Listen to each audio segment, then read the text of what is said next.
ನಮ್ಮ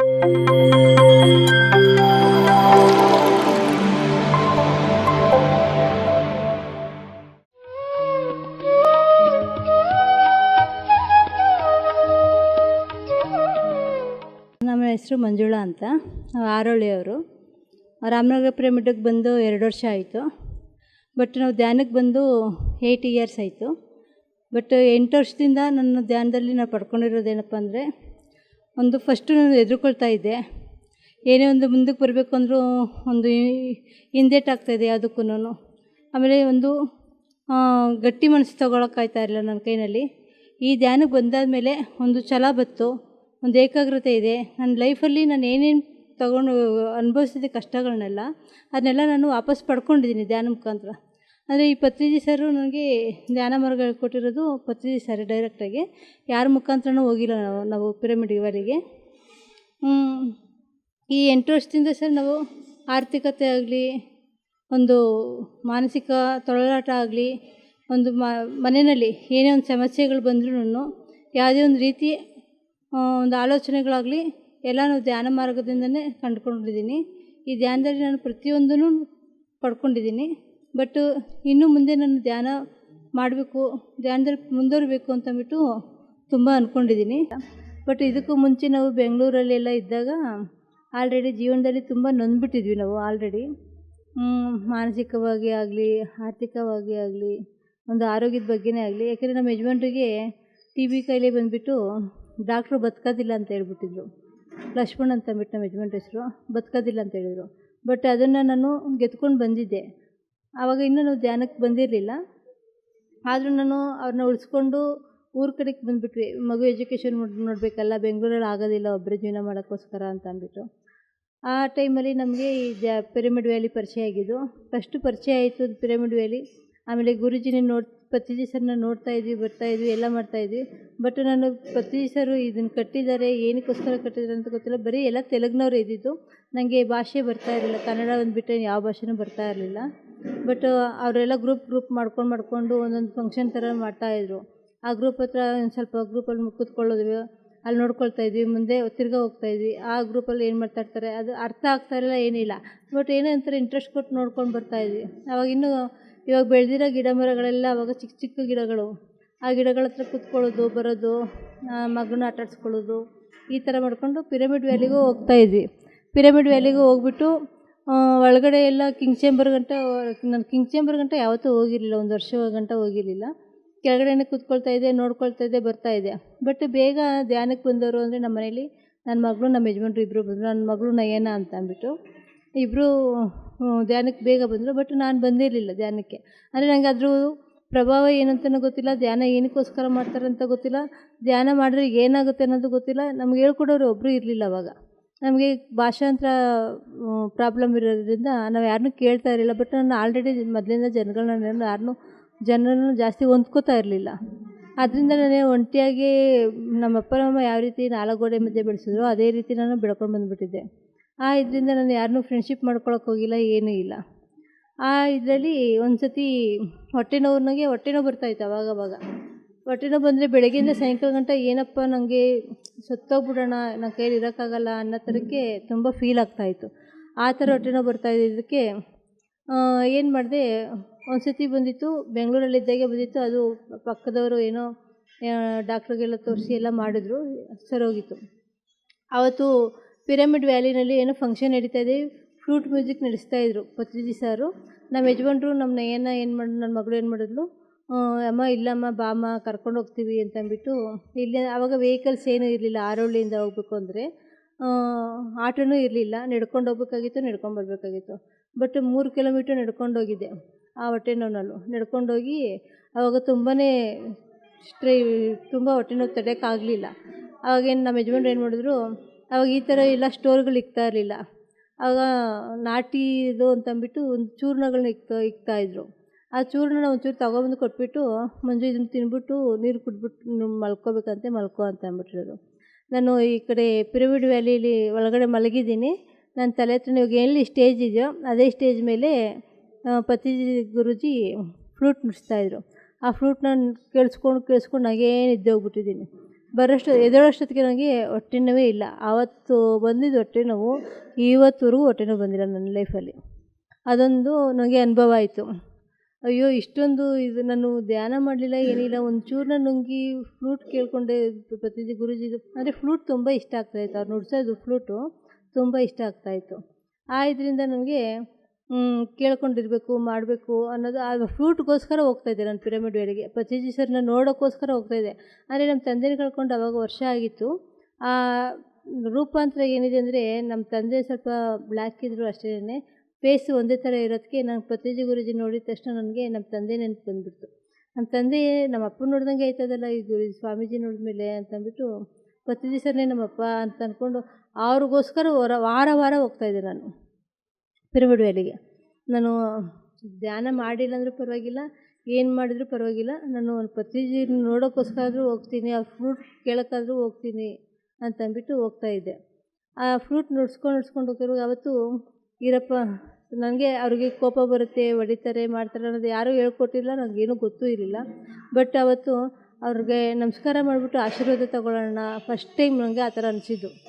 ಒಂದು ವರ್ಷದ ಮೇಲೆ ಆ ಥರ ಅನಿಸಿದ್ದು. ವ್ಯಾಲಿಗೆ ಹೋಗ್ತಾಯಿದ್ವಿ, ಬರ್ತಾಯಿದ್ವಿ, ಎಲ್ಲ ಮಾಡ್ತಾಯಿದ್ವಿ. ಮೊದಲು ಆ ಥರ ನನಗೆ ಆ ಭಾವನೆ ಬಂದಿರಲಿಲ್ಲ. ಆವತ್ತೊಂದು ದಿವಸ ಫ್ಲೂಟ್ ಮ್ಯೂಸಿಕ್ ಮೆಡಿಟೇಷನ್ ಮಾಡ್ತಾ ಇರುವಾಗ ಪ್ರತಿಜಿ ಗುರೂಜಿದು ನನ್ನ ಆಶೀರ್ವಾದ ಪಡೀಲೇಬೇಕು ಇವತ್ತು ಅಂತ ಅಂದ್ಬಿಟ್ಟು ಪ್ರತಿಜಿ ಗುರೂಜಿನ ಆಶೀರ್ವಾದ ತಗೊಳಕ್ಕೆ ಅಂತ ಹೋದೆ.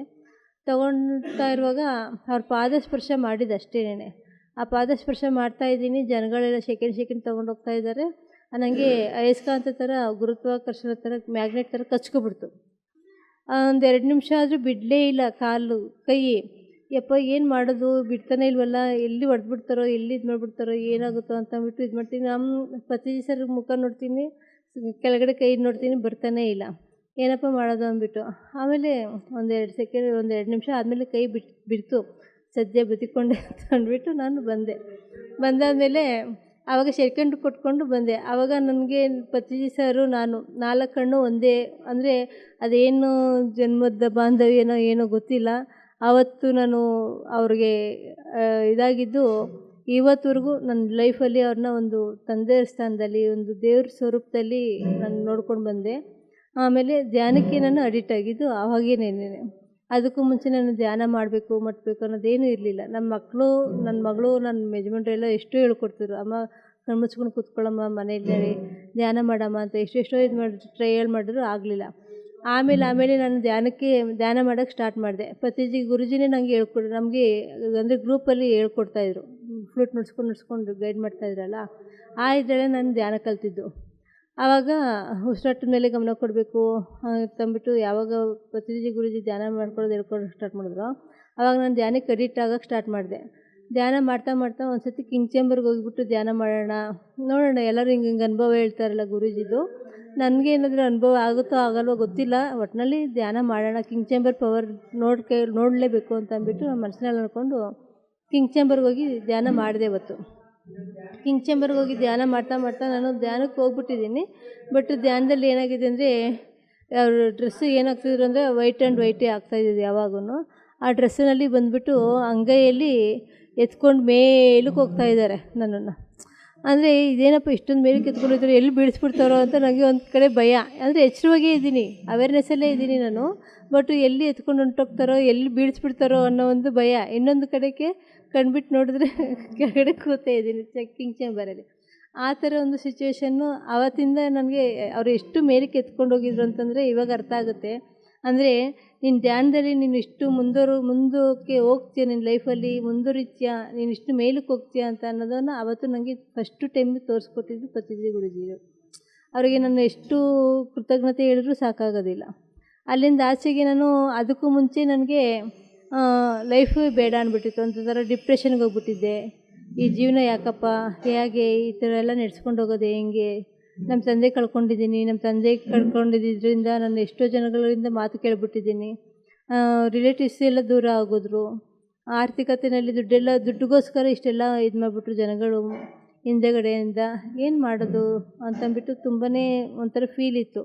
ಒಬ್ಬಳೆ ಮಗಳು ಎಜುಕೇಷನ್ ಕೊಡಿಸ್ಬೇಕು, ಎಲ್ಲ ಮಾಡಬೇಕು, ಮುಂದಕ್ಕೆ ಯಾವ ರೀತಿ ನನ್ನ ಫ್ಯೂಚರು, ಜೀವನ ಯಾವ ರೀತಿ ನೋಡ್ಕೊಳ್ಳೋದು. ಅಂದರೆ ನಮ್ಮ ಯಜಮಾನ್ರು ಸ್ವಲ್ಪ ಸ್ಮೂತು, ಯಾರ ತಂಟೆಗೂ ಹೋಗ್ತಾ ಇರಲಿಲ್ಲ, ಯಾರ ಜೊತೆನೂ ಮಾತಾಡ್ತಾ ಇರಲಿಲ್ಲ, ಏನೂ ಇಲ್ಲ. ಇಂಥದ್ರಲ್ಲಿ ಯಾವ ರೀತಿ ನಾನು ಫ್ಯೂಚರ್ ನೋಡ್ಕೊಳ್ಳೋದು, ನನ್ನ ಲೈಫ್ ಯಾವ ರೀತಿ ನಾನು ಸೆಟ್ಲ್ ಮಾಡ್ಕೊಳ್ಳೋದು ಅನ್ನೋದೊಂದು ಫೀಲಿಂಗು ತುಂಬಾ ಕಾಡ್ತಾಯಿತ್ತು ನನಗೆ. ಈ ಧ್ಯಾನಕ್ಕೆ ಬಂದ ಮೇಲೆ ಒಂದಾದಾಗಿ ಅಂದರೆ ನನಗೆ ಗೊತ್ತಿಲ್ಲದೇ ನನಗೆ ಯಾವ ರೀತಿ ಅಂದರೆ ಪತ್ರಿಜಿ ಗುರೂಜಿ ಗೈಡಲ್ಲೇ ನಾನು ಬೆಳೆದಿರೋದು ಇವತ್ತುವರೆಗೂ. ಅವರು ಏನು ಇಂತಿಂಥ ಫಂಕ್ಷನ್ ಇದೆ ಅಂತಂದರೆ ಮಾತ್ರ ಎಲ್ಲ ಫಂಕ್ಷನ್ಗೂ ಅಟೆಂಡ್ ಮಾಡ್ತಾಯಿದ್ದೆ ಪಿರಮಿಡ್ ವ್ಯಾಲಿನಲ್ಲಿ. ಯಾವುದಕ್ಕೂ ನಾನು ತಪ್ಪಿಸ್ಕೊಳ್ತಾ ಇರಲಿಲ್ಲ. ಧ್ಯಾನ ಮಾಡ್ತಾ ನನಗೆ ಯಾವ ರೀತಿ ಅನುಭವ ಆಯಿತು ಅಂದರೆ, ನಮ್ಮ ಮನೇಲಿ ಚೇಂಜ್ ಆಯಿತು ಅಂತಂದರೆ, ಪ್ರತಿಯೊಂದು ಇವಾಗ ಗಂಟಲ್ಲಿ ಯಾವ ರೀತಿ ಗಂಟು ತೆಗಿತೀವಿ, ನೂಲುಗಳಲ್ಲಿ ಗಂಟು ಕಟ್ಕೊಂಡ್ರೆ ಆ ಥರ ಎಲ್ಲ ಒಂದೊಂದಾಗಿ ಎಲ್ಲ ಸಡ್ಲ ಆಗೋ ಥರ ಸ್ಟಾರ್ಟ್ ಆಯಿತು ಲೈಫ್ ನನಗೆ. ಇವತ್ತು ಯಾವ ರೀತಿ ಮಟ್ಟಕ್ಕೆ ಬಂದೆ ಅಂದರೆ, ನಾನು ಇನ್ನೊಬ್ರಿಗೆ ನನ್ನ ಸೆಂಟ್ರ್ ನಾನೇ ಸ್ವಂತ ಮಾಡಿಬಿಟ್ಟು ಇನ್ನೊಬ್ರಿಗೆ ನಾವು ಲೈಫ್ ಕೊಡೋಣ, ಇದರಲ್ಲೇ ನಾವು ಪ್ರತಿ ಸಂಕಲ್ಪ ಏನಿದೆ ಧ್ಯಾನದ್ದು, ಅದ್ರ ಮುಖಾಂತರನೇ ನಾವು ಧ್ಯಾನದ ಮುಖಾಂತರನೇ ನಮ್ಮ ಲೈಫ್ ಇದು ಕಡೆಗೆ ಮಾಡ್ಕೊಳ್ಳೋಣ, ಮುಕ್ತಿ ಮಾಡ್ಕೊಳ್ಳೋಣ ಅಂತ ಅಂದ್ಕೊಂಡು ನಾನು ಆ ಥರ ಅಂದ್ಕೊಂಡಿದ್ದೀನಿ. ಅಂದರೆ ಆರ್ಥಿಕತೆಯಲ್ಲೇ ಆಗಲಿ ಒಂದು ನೆಮ್ಮದಿ ಕಂಡುಕೊಂಡೆ ಜೀವನದಲ್ಲಿ. ಮಗಳಿಗೆ ಒಂದು ಒಳ್ಳೆ ಎಜುಕೇಷನ್ ಕೊಡಿಸಿದೆ. ಮತ್ತು ನಾನು ಮದುವೆ ಏನೋ ಮಾಡಬೇಕು ಅಂತ ಅಂದ್ಕೊಂಡಿದ್ದೆ. ಬಟ್ ಅಲ್ಲಿ ಮದುವೆ ಮಾಡಿದಾಗೆಲ್ಲ ಬುದ್ಧ ಪೂರ್ಣಿಮೆಯಲ್ಲಿ ಮದುವೆ ಮಾಡಿದಾಗೆಲ್ಲ ಏನು ಅಂದ್ಕೊಳ್ತಾಯಿದ್ದೆ, ನನ್ನ ಮಗಳು ಮದುವೆನೂ ಪತ್ರಿಜಿ ಗುರೂಜಿ ಹತ್ರನೇ ಮಾಡಬೇಕು ಅಂತ ಒಂದು ಮನಸ್ಸಿನಲ್ಲಿ ಅಂದ್ಕೊಳ್ತಾಯಿದ್ದೆ ಯಾವಾಗೂ. ಅದೇ ಆಗುತ್ತಾ ಆಗಲ್ಲ ಅಂತ ಅಂದ್ಕೊಂಡು ಸುಮ್ಮನೆ ಇದೆ. ಬಟ್ ವರಹಮೂರ್ತಿ ಸರ್ ಇದ್ದರು ಅವಾಗ 2019ನೇ ಇಸ್ವಿನಲ್ಲಿ ವರಹಮೂರ್ತಿ ಸರ್ ಏನು ಹೇಳಿದ್ರು, ಸರ್ ಹಿಂಗೆ ನಯನನ ಮದುವೆ ಮಾಡಬೇಕು ಅಂತ ಅಂದ್ಕೊಂಡಿದ್ದೀವಿ ಅಂತ ಹೇಳಿದ್ದಕ್ಕೆ, ಆಯ್ತಮ್ಮ ಇಲ್ಲೇ ಮಾಡಿಬಿಡೋಣ, ನಮ್ಮ ಕರ್ನಾಟಕದಲ್ಲಿ ಯಾರ್ದು ಈ ಥರ ಮಾಡಿಲ್ಲ, ನಮ್ಮ ಕಲ್ಚರಲ್ಲಿ ಮಾಡೋಣ ಕಣಮ್ಮ ಅಂತಂದರು. ಆಯಿತು ಸರ್ ಅಂತಂದ್ಬಿಟ್ಟು ಒಂದೇ ತಿಂಗಳಿಗೆ ಮದುವೆ ಸೆಟ್ ಮಾಡಿಬಿಟ್ವಿ. ಹುಡುಗ ಸೆಟ್ಟಾಗಿತ್ತು ಮೊದಲೇ. ಬಟ್ ನಾವು ದೀಪಾವಳಿಗೆ ಮಾಡಬೇಕು ಚೌಟ್ರಿನಲ್ಲಿ ಅಂತ ಅಂದ್ಕೊಂಡಿದ್ದು ಬುದ್ಧ ಪೂರ್ಣಿಮೆಯಲ್ಲಿ 16ನೇ ತಾರೀಕು ಪಿರಮಿಡ್ ವ್ಯಾಲಿ ಪತ್ರಿಜಿ ಮುಖಾಂತರನೇ ನನ್ನ ಮಗಳು ಮದುವೆ ಮಾಡಿದ್ವಿ. ಅಂದರೆ ಅದು ನನಗೆ ಎಷ್ಟು ಖುಷಿ ಕೊಡ್ತು ಅಂತಂದರೆ, ಲೈಫಲ್ಲಿ ಅದು ಮರೆಯೋಕ್ಕಾಗದೇ ಇರೋದು ನನ್ನ ಜೀವನದಲ್ಲಿ. ಇವತ್ತು ನನ್ನ ಮಗಳು ಅಳಿಯತ್ತು ಇಬ್ಬರು ಚೆನ್ನಾಗಿದ್ದಾರೆ. ಅಂದರೆ ಈ ಥರ ಈ ಮಾರ್ಗದಲ್ಲಿ ನಾವು ಬಂದು ಎಲ್ಲನೂ ತೊಗೊಂಡ್ವಿ, ಎಲ್ಲನೂ ಪಡ್ಕೊಂಡ್ವಿ. ನಮ್ಮ ರಿಲೇಟಿವ್ಸ್ ಯಾರ್ಯಾರು ದೂರ ಆಗಿದ್ರು ಅವರೆಲ್ಲ ಹತ್ರ ಬಂದರು. ಆರ್ಥಿಕತೆಯಲ್ಲಿ ಮುಂದುವರಿದ್ವಿ. ನನ್ನ ಲೈಫು ಯಾವ ರೀತಿ ಜೀವನ ರೂಪಿಸ್ಕೋಬೇಕು, ಏನು ಮಾಡಬೇಕು ಅಂತ ಅಂದ್ಕೊಂಡಿದ್ನಲ್ಲ, ಅದನ್ನೆಲ್ಲ ನಾನು ಯಾವ ರೀತಿ ಜೀವನ ನಡೆಸ್ಕೊಂಡು ಹೋಗ್ಬೇಕು ಅನ್ನೋದು ಇವತ್ತು ನಾನು ಯಾರ ಕೈ ಕೆಳಗಡೆ ಹೋಗಂಗಿಲ್ಲ. ಆ ರೀತಿ ಆ ಮಟ್ಟಕ್ಕೆ ನನಗೆ ಪತ್ರಿಜಿ ಸರು ಒಂದು ವರ ಕೊಟ್ಟಂಗೆ ನನಗೆ ಧ್ಯಾನದಲ್ಲಿ. ಆ ರೀತಿ ಆಗೋಯ್ತು, ಎಲ್ಲ ಚೇಂಜಸ್ ಆಗೋಯ್ತು. ನನ್ನ ಜೀವನನೇ ಪೂರ್ತಿ ಚೇಂಜ್ ಆಗೋಯ್ತು. ನನಗೆ ಯಾರೂ ಬೇಕಾಗಿಲ್ಲ, ನಾನು ಇಂಡಿಪೆಂಡೆಂಟಾಗಿ ಎಲ್ಲರೂ ಹೋಗ್ಬಿಟ್ಟು ನಾನು ಇದು ಮಾಡ್ತೀನಿ, ಜೀವನ ಮಾಡ್ತೀನಿ ಅನ್ನೋ ಒಂದು ಕೆಪಾಸಿಟಿಗೆ ಇವತ್ತು ಬಂದಿದ್ದೀನಿ. ಬಟ್ ಇನ್ನೊಂದು ಏನಪ್ಪ ಅಂತಂದರೆ, ನನಗೆ ಇವತ್ತು ಯಾರನ್ನೂ ಅವಲಂಬಿಸ್ಕೊಂಡು ನಾನು ಜೀವನ ಮಾಡಬೇಕು ಅನ್ನೋದೇನಿಲ್ಲ. ನಾನು ಧ್ಯಾನ ಮಾಡ್ತೀನಿ. ಧ್ಯಾನದಲ್ಲಿ ಸಂಕಲ್ಪ ಧ್ಯಾನ ಮತ್ತು ತುಂಬ ಮಾಡ್ಕೊಳ್ತಾ ಇರ್ತೀನಿ ಯಾವಾಗೂ. ಬಟ್ ಪ್ರಚಾರಕ್ಕೆ ಹೆಚ್ಚು ಒತ್ತು ಕೊಡ್ತೀನಿ. ನನಗೆ ಪತ್ರಿಜಿ ಸರ್ ಏನಂತ ಹೇಳಿದರು ಅಂದರೆ, ಅವರು ಆತ್ಮ ಬಾಡಿ ವಿಕೆಟ್ ಆದಮೇಲೆ ಧ್ಯಾನ ಪ್ರಚಾರಕ್ಕೆ ಮಾಡಮ್ಮ ಉಜ್ಜಿನಿ ಅಂತ ಅಂದ್ಬಿಟ್ಟು ಹೇಳಿದ್ರು. ಬಟ್ ಆ ಊರ ಹೆಸರು ನಾನು ಕೇಳೇ ಇರಲಿಲ್ಲ. ಬಟ್ ಅಲ್ಲಿ ಹೋಗಿ ನೋಡಿದ್ರು, ಕೃಷ್ಣಪ್ಪ ಸರ್ನ ಕರ್ಕೊಂಡು ಅಲ್ಲಿ ಉಜ್ನಿಗೆ ಹೋಗಿಬಿಟ್ಟು ನೋಡಿದ್ಮೇಲೆ ಗೊತ್ತಾಗಿದ್ದು, ಅವ್ರೇನು ಪಕ್ಕ ಹೇಳಿದ್ರು ಪಿರಮಿಡ್ಗೆ ಹೋಗೋಕ್ಕಾಯ್ತಾ ಇಲ್ಲ, ಬೀಗ ಹಾಕ್ಕೊಂಡಿದ್ದಾರೆ, ಉಜ್ನಿಲಿ ಧ್ಯಾನ ಪ್ರಚಾರ ಆಗಿಲ್ಲ ಅಂತ ಹೇಳಿದ್ರು. ಪಕ್ಕ 100ಕ್ಕೆ 100 ಸತ್ಯ ಆಗಿತ್ತಾರೆ. ನಾವು ಅಲ್ಲಿ ಹೋಗ್ಬಿಟ್ಟು ಉಜ್ನಿ ಪ್ರಚಾರ ಮಾಡಿಬಿಟ್ಟು ಆ ಪಿರಮಿಡ್ ಓಪನ್ ಮಾಡಿಸ್ಬಿಟ್ಟು ಬಂದ್ವಿ.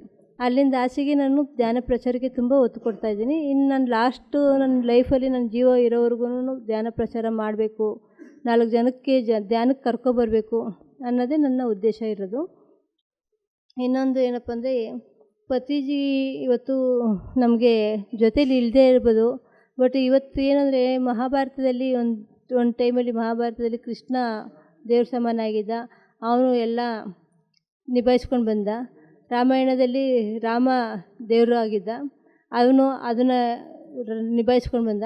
ಬಟ್ ಈ ಕಲಿಯುಗದಲ್ಲಿ ಏನಂದರೆ, ಪತ್ರಿಜಿ ಒಂದು ಸ್ವರೂಪ ಅಷ್ಟೇ, ರೂಪಾಂತರ. ಅದು ಮಾನವ ಜನ್ಮನಾಗಿ ಹುಟ್ಟಿರ್ಬೋದು ಅವರು. ಬಟ್ ಅವ್ರದ್ದು ಏನಪ್ಪ ಅಂದರೆ, ಇವಾಗ ರೂಪಾಂತರವಾಗಿ ಅವರು ಯಾವುದೋ ಒಂದು ಜನ್ಮದ ಶ್ರೀಕೃಷ್ಣನ ಭಗವಂತನೇ ಆಗಿರ್ಬೋದು, ಇಲ್ಲ ವಿಷ್ಣು ಅವತಾರನೇ ಆಗಿರ್ಬೋದು, ಯಾವುದೋ ಒಂದು ಅವತಾರದಲ್ಲಿ ಬಂದು ಇವತ್ತು ನಮಗೆ ಧ್ಯಾನ ಮಾರ್ಗ ಹೇಳ್ಕೊಟ್ಟಿದ್ದಾರೆ, ಧ್ಯಾನ ಪ್ರಚಾರ ಹೇಳ್ಕೊಟ್ಟಿದ್ದಾರೆ, ಒಂದು ವಸುದೇವ ಕುಟುಂಬ ಮಾಡಿದ್ದಾರೆ. ನಾವು ಏನು ರಿಲೇಟಿವ್ಸಲ್ಲಿ ಕಳ್ಕೊಂಡಿರ್ತೀವಿ, ಅಕ್ಕ ತಮ್ಮ ಇಲ್ಲದೇ ಇರ್ಬೋದು, ಅಣ್ಣ ತಂಗಿ ಇಲ್ಲದೇ ಇರ್ಬೋದು, ಅಪ್ಪ ಅಮ್ಮ ಇಲ್ಲದೇ ಇರ್ಬೋದು, ಯಾರೇ ಏನೇ ಇಲ್ಲದೇ ಇರ್ಬೋದು, ಅದನ್ನು ಇಲ್ಲಿ ನಾವು ಧ್ಯಾನ ಮಾರ್ಗದಲ್ಲಿ ನಾವು ನಮ್ಮ ವಸುದೇವ ಕುಟುಂಬದಲ್ಲಿ ಪ್ರತಿಯೊಂದನ್ನು ಪಡ್ಕೊಂಡಿರ್ತೀವಿ. ಅಂದರೆ ಅಂಥ ಮಾರ್ಗನ ಒಂದು ಸುಲಲಿತವಾಗಿ ಹೋಗೋವಂಥದ್ದು ಮಾರ್ಗನ ನಮಗೆ ಪತ್ರಿಜಿ ಸರ್ ನಮಗೆ ಕಳಿಸ್ಕೊಟ್ಟಿದ್ದಾರೆ, ತೋರಿಸ್ಕೊಟ್ಟಿದ್ದಾರೆ. ಇದು ನಾನೊಬ್ರಿಗೆ ಅಂತ ಅಲ್ಲ, ಇಡೀ ಜಗತ್ತು ಏನಿದೆ, ಪಿರಮಿಡ್ ಜಗತ್ತು, ಧ್ಯಾನ ಜಗತ್ತು, ಸಸ್ಯಾಹಾರ ಜಗತ್ತು, ಈ 3 ಜಗತ್ತುಗಳನ್ನ ನಿರ್ಮಾಣ ಮಾಡಬೇಕು ಅಂತ ಅನ್ನೋದೇ ಪತ್ರಿಜಿ ಸಂಕಲ್ಪ ಇದ್ದಿದ್ದು. ಬಟ್ ಅದನ್ನು ನಾವು ಎಲ್ಲರೂ, ನಾವೊಬ್ಬರೇ ಹೋಗೋದಲ್ಲ ಧ್ಯಾನದಲ್ಲಿ, ನಮ್ಮ ಜೊತೆ ಎಲ್ಲರನ್ನೂ ಕರ್ಕೊಂಡು ಹೋಗಬೇಕು. ನಾವು ಯಾರೇನು ಕರ್ಕೊಂಡೋಗಿ ಯಾರನ್ನ ಸಸ್ಯಾಹಾರ ಜಗತ್ತು, ಪಿರಮಿಡ್ ಜಗತ್ತು, ಧ್ಯಾನ ಜಗತ್ತನ್ನಾಗಿ ಮಾಡ್ತೀವೋ ಆವತ್ತು ಇದು ರಾಮರಾಜ್ಯ ಆಗುತ್ತೆ ಅಂತ ಅಂದ್ಬಿಟ್ಟು ಪತ್ರಿಜಿ ಸರ್ ಅವತ್ತು ಹೇಳಿದರು. ಬಟ್ ಇವತ್ತು ಆ ಪತ್ರಿಜಿ ಸರ್ ಸಂಕಲ್ಪದಂತೆ ಇವತ್ತು ಪತ್ರಿಜಿ ಸರ್ ರಾಮರಾಜ್ಯ ಆಗ್ತಾಯಿದೆ. ಯಾಕಂದರೆ ರಾಮ ಈ ಕಲಿಯುಗದಲ್ಲೇ ರಾಮನ ಅಯೋಧ್ಯೆಯಲ್ಲಿ ಶಂಕುಸ್ಥಾಪನೆ ಆಗಿದೆ, ಪ್ರಾಣ ಪ್ರತಿಷ್ಠೆ ಆಗಿದೆ. ಬಟ್ ಇದು ಯಾವ ಇದರಲ್ಲೂ ಆಗ್ತಾ ಇರಲಿಲ್ಲ. ಅಂದರೆ ಒಬ್ಬೊಬ್ಬರು ಹೇಳ್ತಾರೆ, ಯಾವುದೋ ಒಂದು ರೂಪಾಂತರದಲ್ಲಿ ಬಂದು ಒಂದೊಂದು ಮರುಜನ್ಮ ಕೊಟ್ಬಿಟ್ಟು ಹೋಗ್ತಾರೆ ಒಬ್ಬೊಬ್ರಿಗೆ ಅಂತ ಅಂದ್ಬಿಟ್ಟು. ಇವಾಗ ಸಾಯಿಬಾಬಾ ಆಗಿರ್ಬೋದು, ಶ್ರೀಕೃಷ್ಣ ಪರಮಾತ್ಮ ಆಗಿರ್ಬೋದು, ಶ್ರೀರಾಮದೇವರಾಗಿರ್ಬೋದು. ಬಟ್ ಅದೇ ರೀತಿ ಒಬ್ಬರು ಮರುಜನ್ಮ ಕೊಟ್ಟಿರೋದಂದರೆ ಇವಾಗ ಪತ್ರಿಜಿ ಸರ್ ಒಬ್ಬರು. ಆ ಥರ ಅಂದರೆ ನನಗೆ ಆ ಥರ ನನಗೆ ಅನುಭವ ಆಗಿರೋದಕ್ಕೆ ನಾನು ಹೇಳಿದ್ದು ಅಷ್ಟೇ.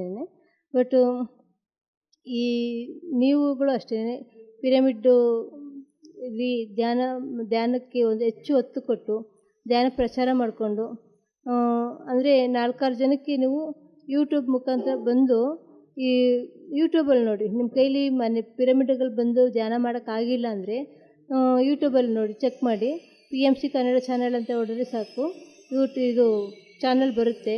ಆನಾಪಾನಸತಿ ಧ್ಯಾನ ಅಂತ ಬರುತ್ತೆ, ಪತ್ರಿಜಿ ಗೈಡ್ ಮೆಡಿಟೇಷನ್ ಬರುತ್ತೆ, ಎಲ್ಲ ಬರುತ್ತೆ. ಅದರಲ್ಲಿ ನೀವು ಯಾವ ರೀತಿ ಧ್ಯಾನ ಮಾಡ್ಬೋದು, ಯಾವ ರೀತಿ ಅದನ್ನು ಸಂಕಲ್ಪದಂತೆ ನಿಮ್ಮ ಕಷ್ಟಗಳನ್ನ ನೀವು ಯಾವ ರೀತಿ ನಿಭಾಯಿಸ್ಕೊಳ್ಬೋದು, ಆರ್ಥಿಕತೆಗಳೇ ಆಗಲಿ, ಮಾನಸಿಕವಾಗಲಿ, ಯಾವ ರೀತಿ ಅಂದರೆ ಮನಸ್ಸಿನ ಒತ್ತಡಗಳಿರ್ತದಲ್ಲ ಮನೆಗಳಲ್ಲಿ, ಸಾಮಾನ್ಯವಾಗಿ ಎಲ್ಲರ ಮನೇಲಿ ಇದ್ದೇ ಇರುತ್ತೆ, ಅದೆಲ್ಲ ನಾವು ನಿಭಾಯಿಸ್ಕೊಂಡು ಹೋಗ್ಬೋದು. ಇಷ್ಟು ಹೇಳೋಕ್ಕೆ ಇಷ್ಟಪಡ್ತೀನಿ ಸರ್. PMC ಕನ್ನಡ ಚಾನೆಲ್ ಅನ್ನು ಲೈಕ್ ಮಾಡಿ, ಶೇರ್ ಮಾಡಿ, ಸಬ್ಸ್ಕ್ರೈಬ್ ಮಾಡಿ ಮತ್ತು ಮಾಡಿಸಿ. ಎಲ್ಲರಿಗೂ ಧನ್ಯವಾದಗಳು.